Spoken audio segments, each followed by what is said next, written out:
मुंजी, आज कितना सोना लाए हो तुम? हजूर, आज मैंने 100 मुद्राएं ली। इतनी सी? तुम्हें पता है 100 मुद्राओं से क्या होगा? कम से कम तुम्हें 1000 मुद्राएं लानी थी। पर हजूर, गांव में अब किसी के पास मुद्राएं नहीं बची हैं। अब तो केवल एक ही घर में मुद्राएं बची हैं।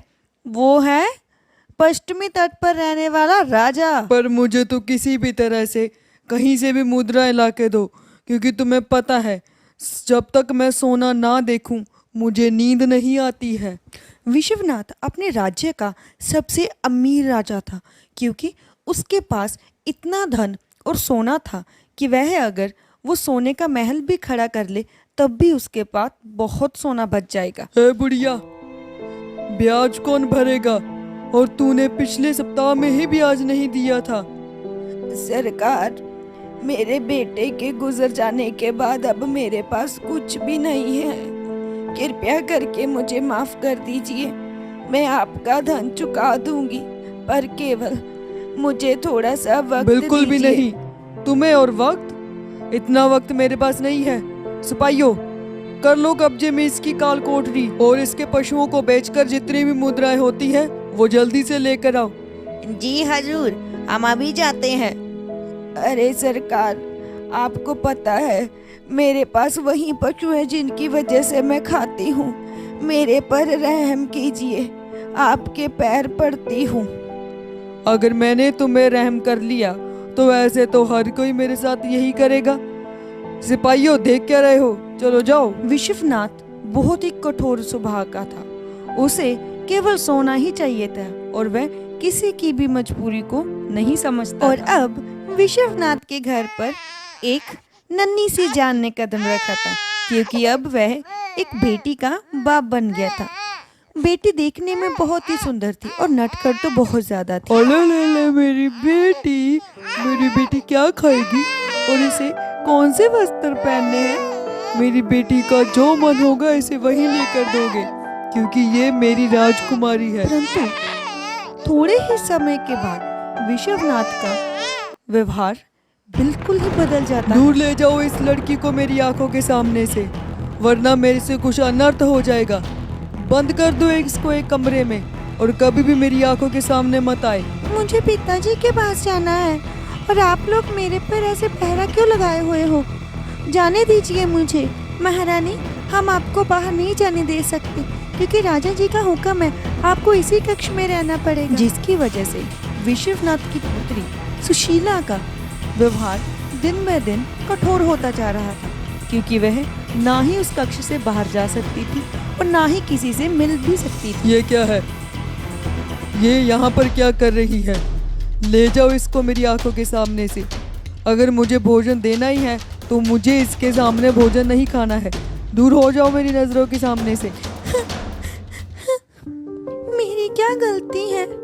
माँ के जाने के बाद एक पिता ही थे, वो भी मुझसे प्यार नहीं करते। अब मैं क्या करूँ? मैं कहाँ जाऊंगी? बेटी, तुम परेशान मत हो, हम हैं तुम्हारे पास।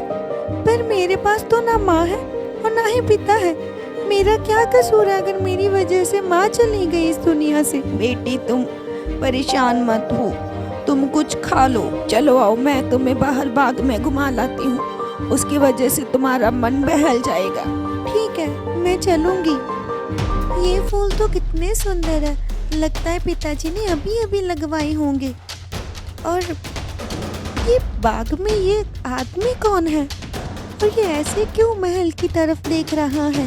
भैया, आप कौन हो और आप यहाँ ऐसे क्यों छुपकर महल की तरफ देख रहे हो? अरे बेटी, मुझे राजा जी से मिलना था, इसीलिए मैं यहाँ पर रुका हुआ था। परंतु अगर आपको राजा जी से ही मिलना था तो आप महल के अंदर आते, आप यहाँ पर छुपके क्यों देख रहे हैं? दरअसल मुझे विश्वनाथ की पुत्री सुशीला से मिलना था, और अगर मैं महल के अंदर गया तो मुझे वह मिलने नहीं देंगे, इसलिए मैं यहाँ छुपकर उनका इंतज़ार कर रहा हूँ। पर तुम्हें उसको क्यों मिलना है?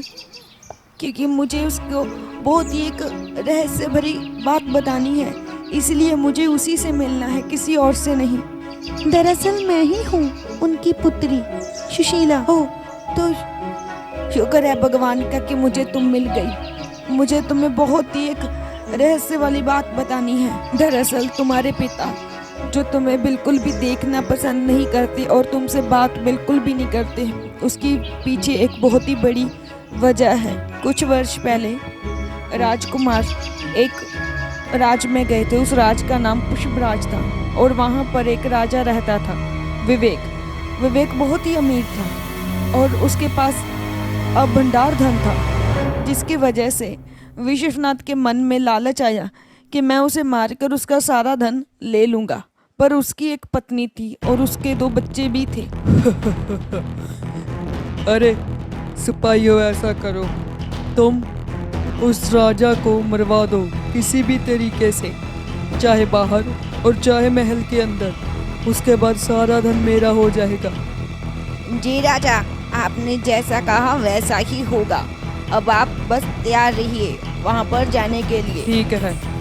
और थोड़े ही समय के बाद राजा उस दूसरे राज के विवेक को मरवा देता है। और तुम कौन हो और मेरे पति और बच्चे कहाँ हैं? माफ करना, पर तुम्हारा पति जो अभी अभी हादसा हुआ था उसी में ही स्वर्गवास हो चुका है और अब केवल तुम ही जिंदा हो और तुम्हारे वो 2 बच्चे। पर इसकी वजह कौन है? ये तुमने ही करवाया है? और कौन करवा सकता है? मुझे केवल सोना चाहिए। सोने की वजह से मैं कुछ भी कर सकता हूँ।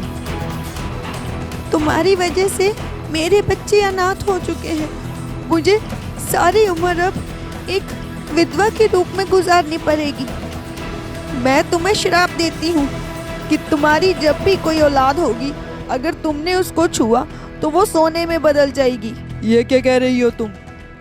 तुम्हें क्या लगता है कि ऐसा सच होगा? कभी नहीं होगा। और अब मैं तुम्हारा सारा राज अपने नाम करवा लूंगा और देख लेना, एक दिन मैं इस दुनिया का सबसे अमीर आदमी होऊंगा। तो इसी की वजह से ही तुम्हारे पिता तुम्हें बिल्कुल भी प्रेम नहीं करते, क्योंकि वह डरते हैं अगर वे तुम्हारे करीब आकर तुम्हें छू लेंगे तो तुम सोने में बदल जाओगी। तो इसका कोई तो उपाय होगा और ये सब कैसे ठीक होगा?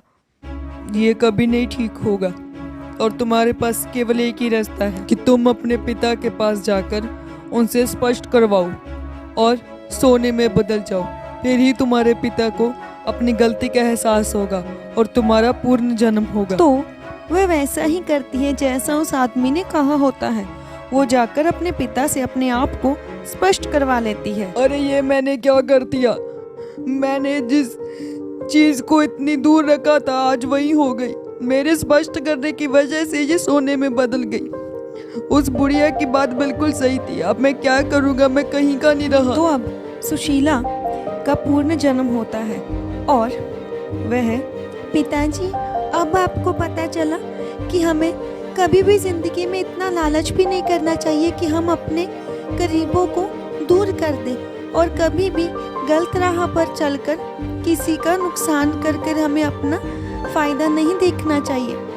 ठीक है बेटी, मैं अभी उसका सारा राजपाट उसको वापस लौटा देता हूँ और जिसका सोना मैंने लिया था मैं उस दोनों का सोना वापस कर देता हूँ। मुझे माफ़ कर दो, अब से मैं कभी लालच नहीं करूँगा। तो फ्रेंड्स, कैसी लगी आपको ये स्टोरी? और कमेंट बॉक्स में बताना बिल्कुल मत भूलिए अगर आपके पास इतना सोना होगा और अगर आपको ये वरदान मिल जाए कि आप जिस चीज़ को छुओगे और सोने की बन जाएगी, तो आप सबसे पहले किस चीज़ को छुओगे। और इस वीडियो को शेयर करना बिल्कुल मत भूलिए। ऐसी और वीडियो देखने के लिए कर लीजिए हमारे चैनल को सब्सक्राइब। मिलते हैं किसी और नई वीडियो के साथ।